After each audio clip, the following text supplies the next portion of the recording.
Hello, Warriors. Good turnaround Tuesday. How you doing, Sinatra? Alexander's here. Hi, Angelo, Richard, Stephen. Everyone doing okay? Good early morning. Yeah. Good morning, guys. Good morning, Dale. Good morning, Steve. How have you been? I've been, we talked about it yesterday. Same as Cheered you. up, I hope he's cheered up a bit, Steve. I hope he's cheered up a bit, Steve. Yeah. I hope you guys don't make us cry anymore today. Okay, no crying for people who bought the euro at 95.50. No woman, no cry. Yeah, that's a great song. So I think this week's action, instead of Greg has got his hands full with everything that's happening with his family, but I know there were some wave guys saying this just ABC earlier, over the weekend, which it could have been. But I think this changes the picture, doesn't it? That it's not a three-wave advance anymore. And actually, cable got back above that overthrow line. And I know Blake has it too. And I think 114 was wave 4, lesser degree. Don't believe anything I'm saying with Elliott, okay? So it's just, what I read.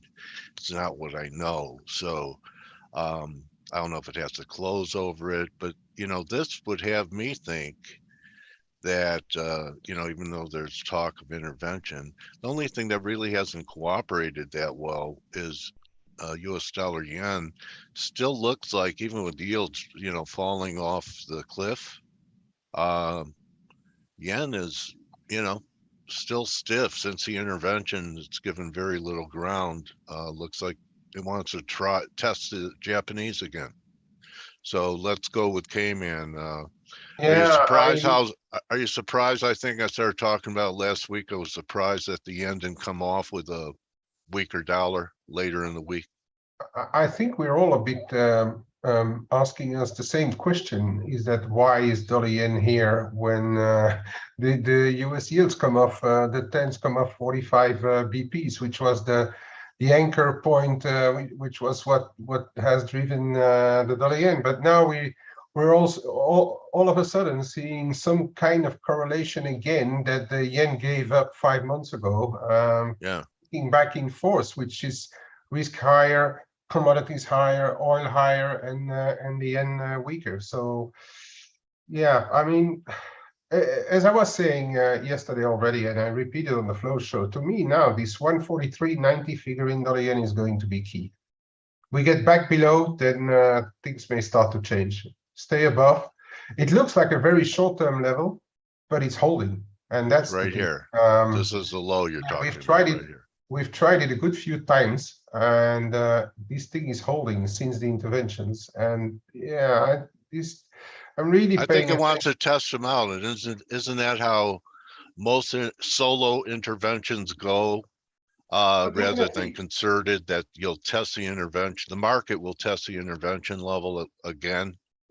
Yeah, but I don't think we are really talking about. I think the market knows, and nobody's really saying that 145 is a red line. It may appear so in the pricing because they have intervened from just above 145, but I don't think that anyone thinks it's a real red line and finished. How about 147? I think that's much more interesting. 7s, 8s. That's going to be much more interesting, especially. But what I also would like to say in the end is that if the rest of the dollars are continuing to come off and dollar yen stays high, that might make them actually nervous because they are going to see all the other yen crosses ramping higher and without too much of a reason. So that may make them a little bit nervous. Although who's them? Who's them? Who is them? The Japanese? It'll make them nervous. Well, BOJ. It could be when they see all the rest of the dollar pairs come off but dollar yen stays stubbornly high with yields coming off, because they said it has to follow fundamentals, right? And Yeah. for the time being, if we look at a part of the fundamentals, at least it doesn't add up. Okay. And the commodity currencies, especially the Aussie, even though it had a great day yesterday, you know, it's in give up mode. Euro looks so much better, and cable, the European currencies look so much better than the commodity currencies. I mean, I know Canada's bouncing, but it had a pretty negative day. But Aussie almost looks like it could wash again.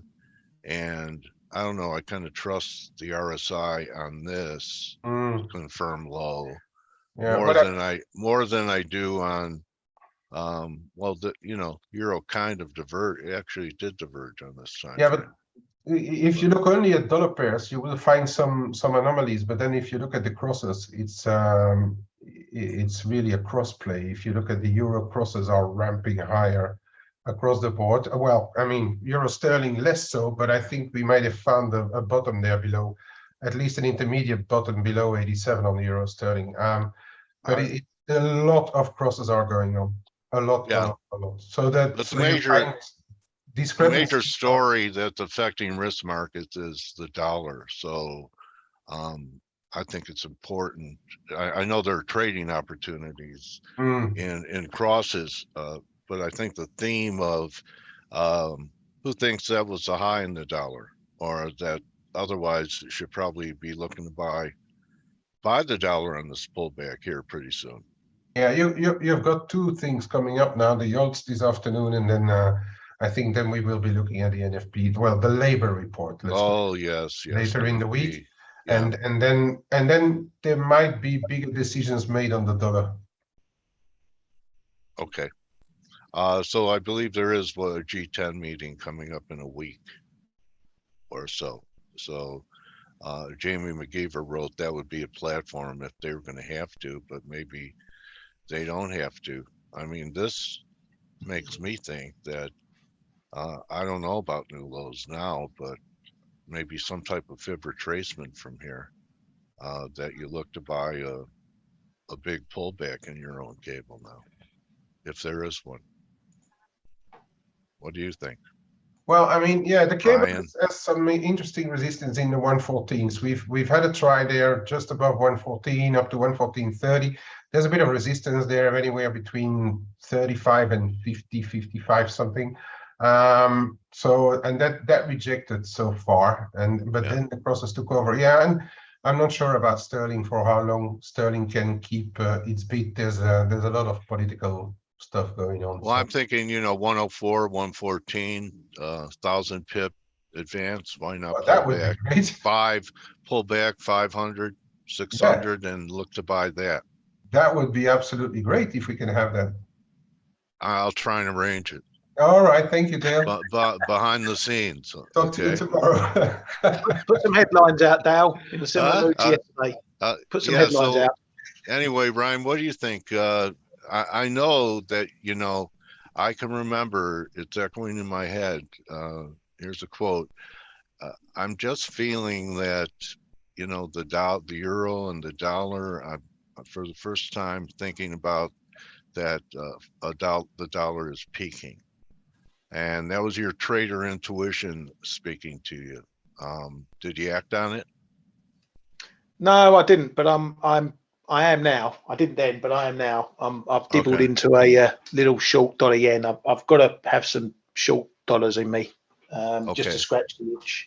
Is it too hard being right there in the middle of all the chaos in the UK to want to be a buyer of a cable on a break? Yeah, it was. You know, it's easy to trade backwards, isn't it? And hindsight's a wonderful thing. We did say if we get another test down to that 105s, we'd look at it. That was after that secondary move to what it was, 105.40s or something, and it's just been one way ever since then. You know, a lot of volatility, as you say, a 500-600 pip bounce from here compared to what's happened for the last 6 months longer. I remember this day. I said, what brought it back? I said, was there intervention? And you said, no, reality brought it back. and then a little bit of intervention. You thought it was well, it was the reality. It took you to a little longer to see the reality of, BOE actions. But I was buying it that Friday before the Sunday flash crash thing, because I thought this has gone too far. That was my moment, and then I got a lesson that sometimes the market is bigger and can go further than what you expect it to. So I took my medicine then, and with that volatility, I didn't get back in. So if we didn't have that blip, I'd be long 108s, 109s, and whistling at you now. But we can't trade backwards. We can only do. Blake Morrow warned everyone about not being short risks down here yesterday before the big move. There was 4-hour divergence. Shorts definitely, they're getting squeezed again. I saw something from Grega that looks like he could see higher levels. And great call on that. What's the risk move here, Dale? I asked this on the flow show. Stocks are up. What's the risk? Is the risk gone because of what happened with the RBA bringing down rate expectations around the world? The Fed may be pausing, meaning that a recession might not be as bad, or is it they think that recession is going to be bad and QE is going to be coming back? What's the risk on here? That's what I can't work out. Restoring stability to the currency markets, I think, is part of it. The dollar not continuing to go parabolic. They broke that, which then yields came down pretty dramatically. So I think that's part of it. Plus, I think that the market, just a setup. You could remember the DSI last week. Yeah. S&P's at 5. Yeah. I rest my case. So, so 95% we're wrong again. Yeah, it just seems strange. You got the US in recession, everyone else heading into recession, and stocks are bouncing. For someone who's been in the market as long as I have, it just doesn't compute sometimes. I think there are better choices like gold. I mean, gold negated the breakdown. Something else Blake had talked about. And gosh, I haven't seen candles like this in silver in a long time. I mean, that was a crazy move yesterday. Silver was up, what, 7%, 8%? Yeah. I mean, when's the last time you saw a silver move like that? I mean, that was pretty aggressive. And good morning, by the way. And GM. Hey. So Blake, what do you think? Dollar, would you be looking to, fade the euro or cable up here for a pullback? You looking at any of that? I actually I was actually short the pound, but I was long euro sterling, and I actually got stopped out near the lows. So I'm not sure what I want to do with the cable. I mean, I've heard what you guys had to say about the sterling here, but I mean the move back above 112. I don't know, or 112.50 basically. I don't know. I don't feel comfortable being on the short side. But then again, I don't feel comfortable being on the long side. Yeah, exactly. I mean, what do you guys think here? Well, wait for the next opportunity, I guess. The morning birds went a bit short cable this morning. Yours truly included. Oh, really? So, I mean, why? I mean, but it's explain to us why you want to be short sterling here. I mean, I can guess why you haven't got away with just a cancellation of the 45% high rate cut. I mean, the issues are not going away. Who is going to fund all the rest? That's for one. And then for two, technically it was like a very, very nice level up there as well. And below 87 in euro sterling, I think a lot of stops have been pulled. Yeah, mine. Yeah, I mean, mine got stopped out. I got stopped out. Ours as well. I mean, we were all like trying to play the 87 level, and we got all washed out. But I re-entered. Yeah. But Yeah, I think that the sterling. Well, there's a few traders that over. don't trade with stops that they're probably still in it, but you know, anybody that trades with stops got stopped out, I guess. So Well, Right, I the mean, market it's, wrong the trade. It's a You know, reasonable, happens it's to a me all reasonable the way time. of trading, right? With stops, and I think they have to be put in some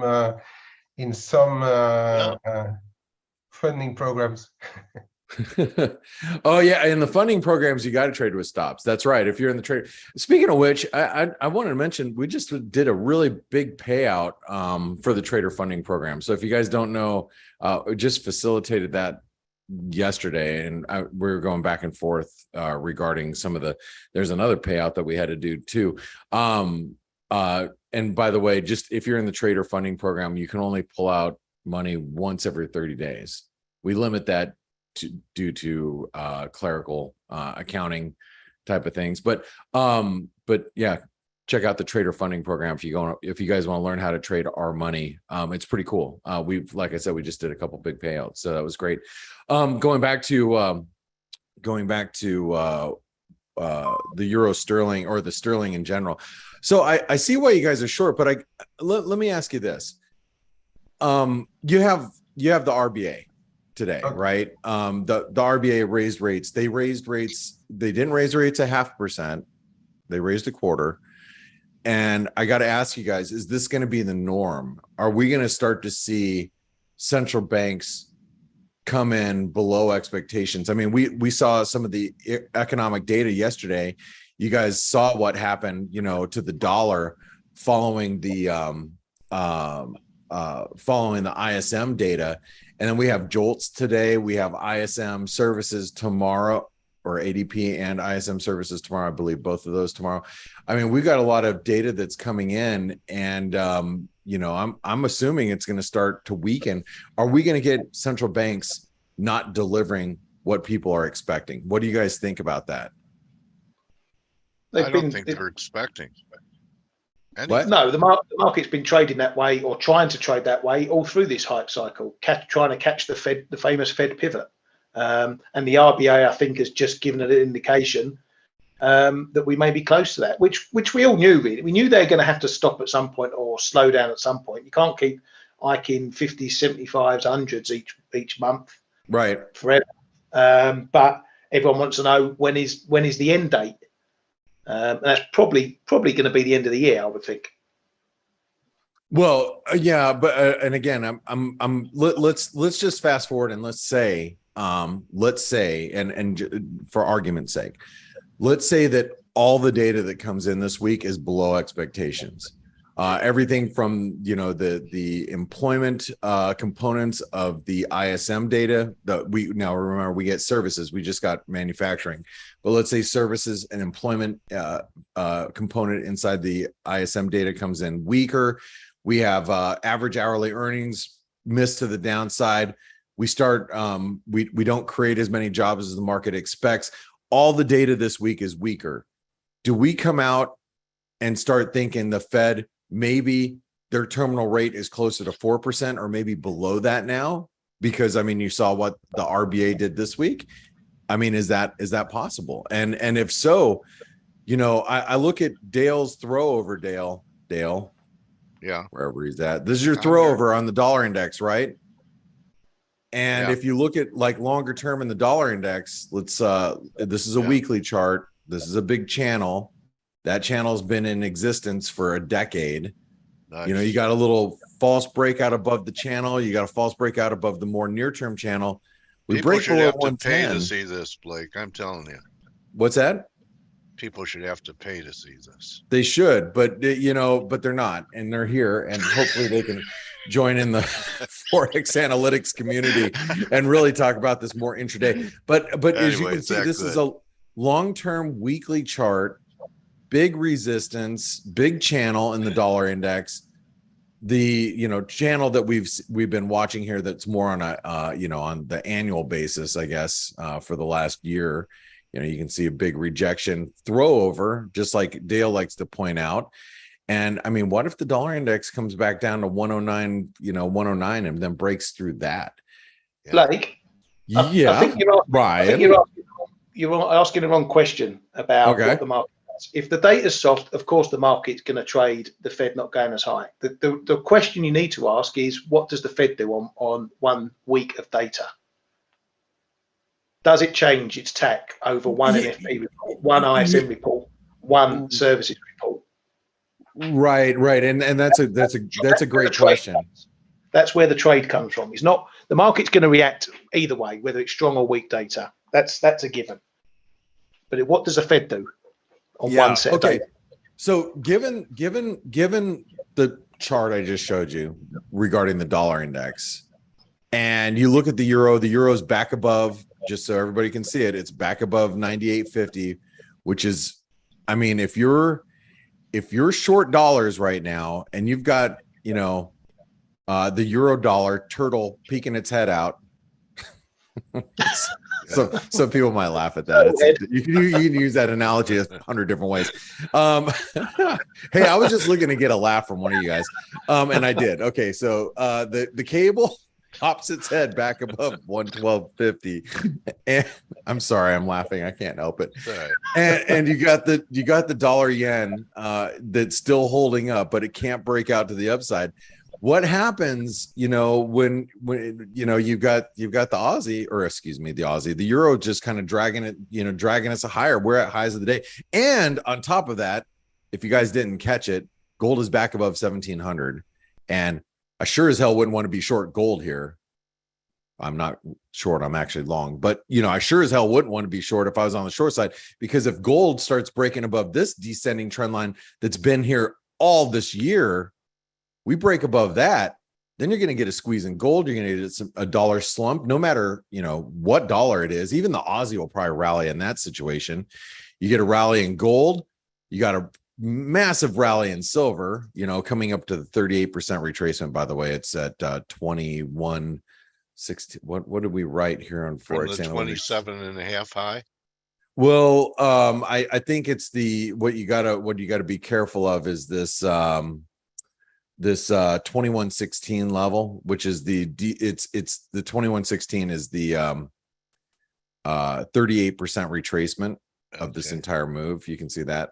So we got to be a little careful with these. But how about if gold and silver continue to plow higher? I mean, and I know, K-Man, and I'm just going back to I'll go back to the cable really quick. Are you concerned if we continue to see dollar weakness like this across the board?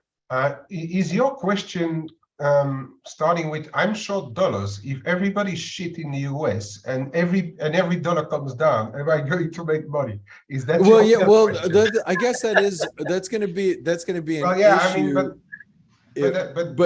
the sterling could be on its own. I mean, the sterling has been an independent actor a lot.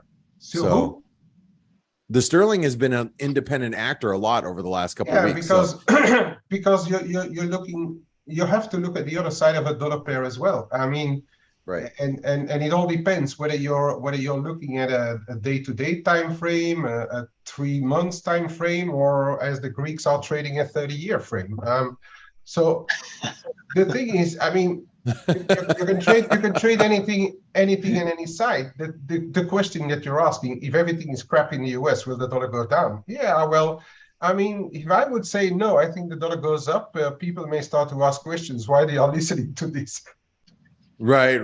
Well, I mean, why is Aussie on the lows when gold is on its highs?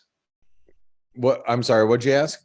Why is the Aussie on its lows when gold's on its highs? Well, that's that is a direct result of what happened last night. I mean, that's like that's the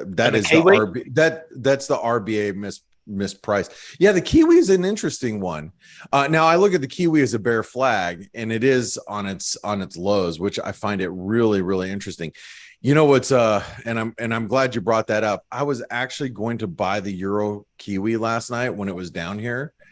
Because ultimately that target in the Euro New Zealand takes us a little bit higher than where we're currently at, towards 180. That's something that, if you're in the ForexAnalytix chat room, here, I'll just take you guys over to the, so you guys can see what the ForexAnalytix chat room looks like here. That's what Benedict has been pointing out with the Euro New Zealand, and something that I've been looking at too looking for a move up here. I was going to buy it last night, and of course I didn't pull the trigger. And look at this thing rip. I mean, that is a strong ass move. Wow, what a big one. But yeah, I don't know why the Kiwi is so weak. And euro yen, it's really strong. The euro is really it was a hell of a recovery. Come back on the crosses. But going back to like the Kiwi, I don't know. I don't know, but maybe it's a regional thing. You know how sometimes the Canadian dollar gets punished just because it's a North American currency and the dollar is getting punished at some point. Maybe it's a little bit of that. They got the Kiwi, the Aussies rolled over, so the Kiwis just kind of sympathetically following suit. I don't know. That's an interesting one. But I want, since we're on the topic of commodity currencies, I did short, and if you're in the going back to let's just go back over to the ForexAnalytix. This is the community. If you go to the trades room, you can go in the trades room and see what everybody's doing. Obviously everybody's trades that are in there. I have to go back to yesterday. This is going back and back and back. Sorry guys, give me a second. So I shorted the US dollar Norwegian krona at 10.75 yesterday, and that was up here, and I was looking for a breakdown here below this low, and I'm targeting down at 10.40 now. That's what I'm looking for. But it's really interesting to see like the Aussie and the Kiwi moving in one direction, then you have and even the dollar Canadian's moving higher, but you have the US dollar Norwegian krona, which is really starting to weaken. Now I don't have Stelios here, who is who's a Norway bull, but the one thing I do want to point out with the US dollar Norwegian krona, we do have crude, which is bouncing quite aggressively from last week. Now, most of you that are listening here knew that we were trading down to $75. We had a Gartley pattern, and that was a big reversal from last week. And we are rallying in crude. So if crude continues to rally, that is going to support Norway and hopefully eventually supports the dollar Canadian. I know a lot of people are trying to trade the dollar Canadian on the short side, and this one's been extremely strong. But at least Norway's starting to gain some steam here. So maybe the Canadian will as well. So it is an interesting market. One of the other things I wanted to ask really quick before we go. Stocks are higher today, and the S&P is squeezing. What do you guys think? Do you guys think we'll get a turnaround Tuesday today where we're going to resume the downtrend in stocks, or are we actually going to get a reversal here after the false breakdown below 3,600? What's your vote, Dale? Higher. You think we're going higher? So we're not. I noticed you didn't come in today singing your Turnaround Tuesday song, which is not common of Dale on a Tuesday. So we're not going to fade. Yeah. You didn't see anything to fade. Okay. So you're not going to fade the equity markets. Okay. And I get it. I don't think I'm very comfortable doing the same thing either, especially when the S&P did exactly what I thought it was going to do, 2 weeks ago. On the 4 hour too, Blake, there was a glaring divergence at 3,600 was another. Look at all the false breakdowns we're getting. You could just sit around and wait for major technical developments and then wait for them to negate themselves. There's that divergence all the time.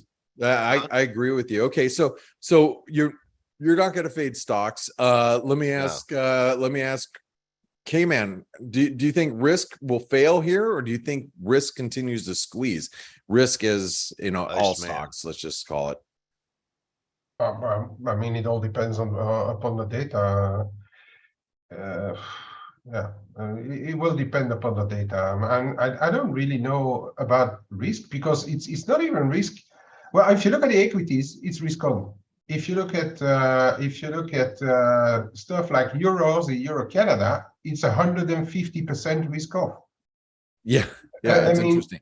But hey, let's look at. It's possible to reach 38. How about the dollar mex? It continues to stay really heavy. The rand. You got emerging market currencies that are now starting to show some signs of strength, right? Yeah, the dollar rand is an interesting one. I think 17. What did I say this morning? 50-60 is going to be a very interesting one. Yeah, I mean, look at this big pivot off of a huge weekly triangle. I mean, I wouldn't want to be long dollar rand, especially if you got the VIX that continues to weaken. I mean, you got the VIX that's coming off pretty aggressively. That's supportive of risk on. How about you, Ryan? What do you say? I know we got Peter Goodburn, I think, coming in He today. has to reschedule, Blake. Oh, so are we're good? We're free. Yeah. Oh, we're free. Okay. All right. Sounds good. Well, Ryan, what do you think about risk here? Do you fade the S&P at today and think we're going to get that turnaround Tuesday and head lower, or are we going to continue to pop higher in risk? I think we are likely to continue this, but it's going to be if the yield moves continues. If we keep seeing yields dropping today, we're going to continue up in stocks. But as we pointed out, it's how do you define risk these days? This is more washing machine. Chuck it all in, spin it around, and see what comes out at the end of it. Yeah, I think we're going to continue seeing what we've seen this morning, and that could mean risk stocks popping higher. Yeah, and I'm going to point out again one of the biggest trades for me is going to be, and I know I talked about this on the week ahead video, so it's already continuing to drop since then, but I've been long since last week, the Mexican peso.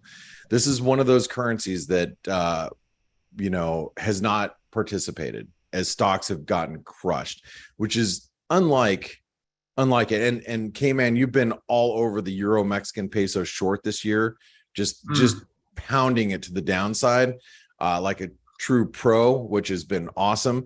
And I think the dollar mex, you start getting us some dollar weakness that looks doable now, especially with the euro pop back above parity.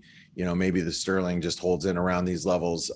It'd be a big thing if the Aussie dollar actually recovered and went back to highs of the day. That would be something, especially after not hiking as aggressively as the market was expecting. You take a currency like the dollar Mexican peso, this one could really break down. Everybody here should know, if you listen normally, I am targeting eventually a breakdown below 19, and I continue to play this one to the short side, and I've been adding. And if you've been in the Forex Analytix chat room, these are my positions, and I've been adding to the dollar Mexican peso for the last 2 weeks. So what do you guys think about? And K-Man, you trade EM currencies with me quite a bit. What do you think about the peso here? Yeah, I think oh yeah, no, that's a lot lower. I think that is the blue line, which is not too far from where we are now. Is that 1975? This one right here, it's 1955, which would be the support from back in 2021. Okay, no, I have an interesting one in the 1970s. If those break, perhaps around there, right? Yeah, probably these right here. This is a daily chart. 75.80. If that goes, I think then there's a good chance we start to get down again lower. Yeah, and it's not miles away. Yeah, in an emerging or still like a relatively less developed currency. I'm not saying currency. We can be there relatively quickly. I know I've told the story to a lot of to our Forex Analytix traders during like the daily roundup when we have more time to talk and the markets aren't as active, our private shows for Forex Analytix people. But I'll tell you guys this, but like last year I played golf with one of my friends, and he had one of his members, club members there that he's got like 300 employees, but he's moved them all from China to Mexico. It's a manufacturing company, just south of the border where we live in Arizona. And he'd made that transition a couple of years ago, or like during COVID, like the beginning of COVID, he started moving everybody over, and he just was telling me just how much of a cost savings it is from him to move from China to Mexico. And I don't think that's uncommon. And I think that is going to, you're going to see that continue through the years to come. China is really developed, and it's developed itself into more of a middle class. They've really brought up their low class to a middle class over the last 30 some odd years. And that's a huge trend. And those workers, they don't want to work for as low wages as they used to 20, 30, 40 years ago, when everything was made in China. I think you're going to see a big swing towards Mexico in the years ahead. And that's just one example, but living here in the Southern United States, this is more of a common theme that you hear from small business owners and people like this gentleman that we talked to. He's got 300 some odd employees, they're all factory workers. And I think you're going to see that the Mexican peso, which, has spent the last decade, right. By the way, do you know who called this low right here? This one right here? Just so you guys know. Dale. Ryan, who do you think? Oh, it wasn't that low. It was right over here. Is Ryan still here? He is, but he might have stepped away. Do you know who called? Do you know who called that low? Barack Obama. Nope, that was Jim Cramer. Jim Cramer on CNBC, right there. How do I know that? It's because he was super bearish. He was super bearish. Dollar Mex, and he said dollar Mex is going back to 10 right here. And I remember I was long, and I was like, you mother, when I was just sitting there. Lifetime opportunity. And it was the buying it was literally like right there. Like it was like not these lows, but like right around the lows. And that was like the reversal. And it was a good one too. So Jim Cramer is something else, honestly. Jim Cramer, and I tweeted about this the other day. It's really interesting. Jim Cramer, I don't think would have ever thought would become the next, Dennis Gartman, the person that everybody fades, and FinTwit has really got a thing out for Dennis for Jim Cramer. It's interesting. And Dale, I mean, what do you think? What do you think about that? Them apples? Well, I think that the media can make anyone look like a Kramer by just focus. Gartman. I mean, look, we all get things. Look, we all get things wrong. I was actually long the euro sterling. He only gets things wrong, and I literally got stopped out. It wouldn't be the low, but I think I got stopped out near the low in the euro sterling overnight. And of course, it's up like 50 pips since I got stopped out or whatever it was. So I mean, we can go ahead and focus on all my bad trades, but I definitely have a lot of good ones out there too, and I'm sure Jim Cramer does as well. I don't know what I mean. But if you put somebody like that in the limelight, and he's been in the limelight for so many years, long time. So it's interesting though. So many people pick on that poor guy. All right, so let's see. First of all, he's not poor. Ratings.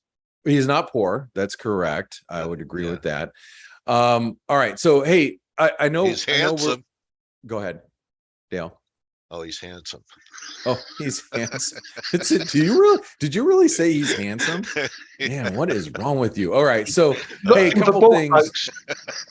Ryan, there he is. I knew I heard him. Hey, make sure you guys sign up for the Trader Summit event. We've been working really hard behind the scenes. Steve has been really slave to the grind over here, just like kind of putting all this together. Can you imagine Schiff and Blanchflower yelling at each other? Yeah, I mean, what a great panel that's going to be with Peter Schiff and Danny Blanchflower. I just see, like, I wish we could like give them, like, I wish we could put them in a room and give them things to throw at each other. That would be awesome. Yeah. But by the way, what does this look like, K-Man? Spider. That looks like one of the hands of Edward Scissor's hands. Doesn't it? I was thinking the same thing. I had the scare of my life when I saw this first page. When I saw this intro, I didn't know it was a mic. What the heck? It took me a few minutes to figure out that those are microphones. I'm like, oh, they're microphones. I had to look at that one. I had to stare at that one. Anyway, make sure you guys do a few shrooms for this event. Right. Make sure you guys register. It is free for you guys and gals. So, and I'm going to tell you this, register, even if you're not going to be there, just so you can get the recordings, because we'll eventually release the recordings. We just do it like a month later. And a lot of this stuff, because you're talking to like Mark Minervini, Tracy, Helene, Mish, all of these guys are going to talk about actionable ideas. So, you know, if you listen to it, it's not, if it's a trading psychologist, then, you know, okay, you can watch that a month from now. It's not going to really matter. But for all of these guys, Joseph Wang, he'll be talking about actionable macro ideas. Saeed will be talking about actionable Bitcoin ideas, you know, and crypto ideas. Tavi, very macro. Jim Bianco. Yeah, Jim Bianco is coming in.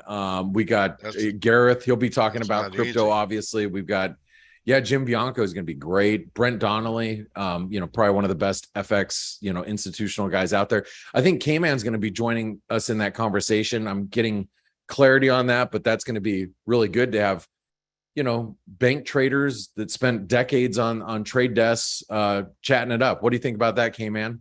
Yeah, with pleasure. Yeah, it's going to be awesome. So make sure you guys register. It's going to be a really wonderful event. We got a lot of great speakers.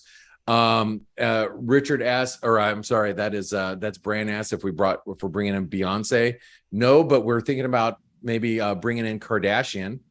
She's got to make some money after getting fined all that crypto. 1.5 she made an NFT of her butt.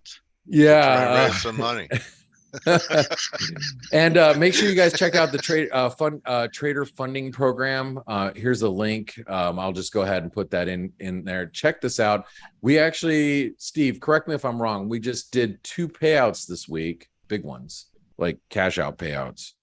Stelios is the more appropriate person to answer that question, but I think you're right. I think it was 2 that we just signed off, and they're, you know, big payouts, you know, and people trade live accounts and they get payouts all the time, but these are big ones. So if you want to learn more about it, just scroll to the very bottom. There's a 2-minute video and you can watch it. And just remember, it's you got to pass the assessment. You can make 10% on a demo account and not risk more than 5% and it is trailing. I mean, if you can do that, that means you can, you know, you're managing your risk all right. Then access our money and see how you can do there. So it's great for people that don't want to trade their own money, because look, if you got like 100 grand to trade, you know, you put it all in an account and you lose 10%, you lose 10 grand, you know, on accessing $100,000 of ours, it's $1,000 assessment. That's your only risk. And because when you're trading and you keep 75% of the profits, you're not taking any of the risk. We are. So check it out. It's a really good program for people. Like I said, we're making payouts right now. So just authorizing them this week. So Dale, do you have anything else for us? Yeah, I could imagine Stell walking around with a metal briefcase with, you know, the cuff on his handcuff from going out making payouts today with cash. That's not how it works. Is but that how you do it? No, it's not how it works. Right. But it sounds good. All right. So Kay knows the 80s. Yes, that's like the 80s. All right. Well, hey, K-Man, Ryan, Dale, Steve, do you guys have any other last minute ideas? Me, you know me. I'm actually. By the way, I think gold. I think if you guys want to see a big false breakout, now I'm long gold, but this is a false breakdown right here. Yeah. What do you think about that one, Dale? Long term, 2,400 gold, $60 silver at a 40. Gold silver ratio. Did you see this? Check this out.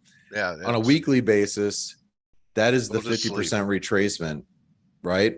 Yeah. So not only did you get a false breakdown, and now think about this on a monthly basis. I heard Jim Welch sent me COT stats also look the best since 2018, and look at what happened to gold in 2018. Ooh, gosh. I mean, you know, this is a monthly chart. So in 2018, this is the explosion. Yeah. Right. So, and the COT's in the same kind of position. Ooh, I would not want to be short gold right now. I would not want to be short gold. That would take it if it had a quality 2,500. Yeah.